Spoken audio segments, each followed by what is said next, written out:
தமிழக பாஜக தலைவர் நயினார் நாகேந்திரன் உட்பட யாரையும் மிரட்ட வேண்டிய அவசியம் திமுகவிற்கு கிடையாது என அமைச்சர் ரகுபதி கூறியுள்ளார்.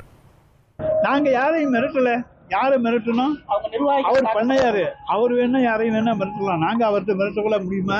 பண்ணையாரை போய் மிரட்ட முடியுமாங்க? நீங்க போய் சொல்றீங்க. ஆனா அவரும் என்னை பொறுத்தவரைக்கும் சாந்தமானவர் தான், மிரட்ட மாட்டாரு. அவருக்கு தெரியும் திமுக மிரட்டாதுங்கிறது அவருக்கு தெரியும். ஆனா அவர் தலைமை பொறுப்பில் இருக்கிறோம் என்கின்ற காரணத்துக்காக, பேச்சுக்காக சொல்லுவேன்.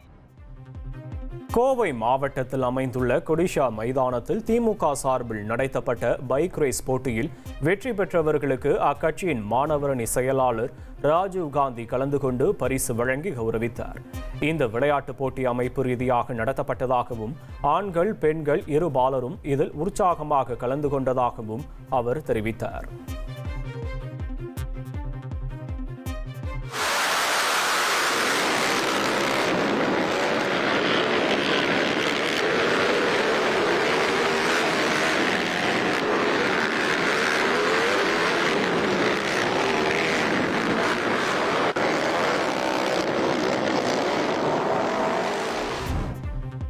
தாவேகா தலைவர் விஜய் அரசியலில் வெற்றி பெற வேண்டும் எனில் மக்களை நேரில் சந்திக்க வேண்டும் என்று மதிமுக முதன்மை செயலாளர் திருச்சி எம்பியுமான துரை வைகோ கூறியுள்ளார்.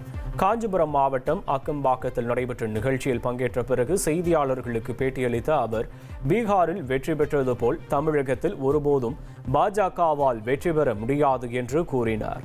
தாவேகா தலைவர் விஜய் தனது கட்சி சார்பில் நடைபெறும் நிகழ்ச்சிகளில் நேரில் பங்கேற்று கட்சியினருக்கு நம்பிக்கை ஊட்ட வேண்டும் என்றும் அவர் கூறினார்.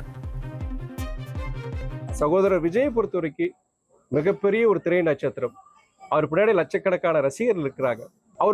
அவர் மேல ஒரு நம்பிக்கை ஏற்பட்டிருக்கு. அதான் இளைஞர்கள். அதே வேளையில அரசியல் வேறு, சினிமா வேறு. அரசியல்ங்கிறது ரொம்ப கடினமான ஒரு பயணம்.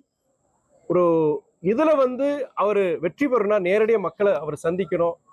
அதே வேளையில் இது போன்ற மக்களுக்கு நம்பிக்கை ஊட்டுகின்ற வகையில் இது போன்ற ஆர்ப்பாட்டங்கள், போராட்டங்கள் அவரே நேரடியாக கலந்துக்கிட்டாதான் அவங்க இயக்க தோழர்களுக்கு ஒரு நம்பிக்கை.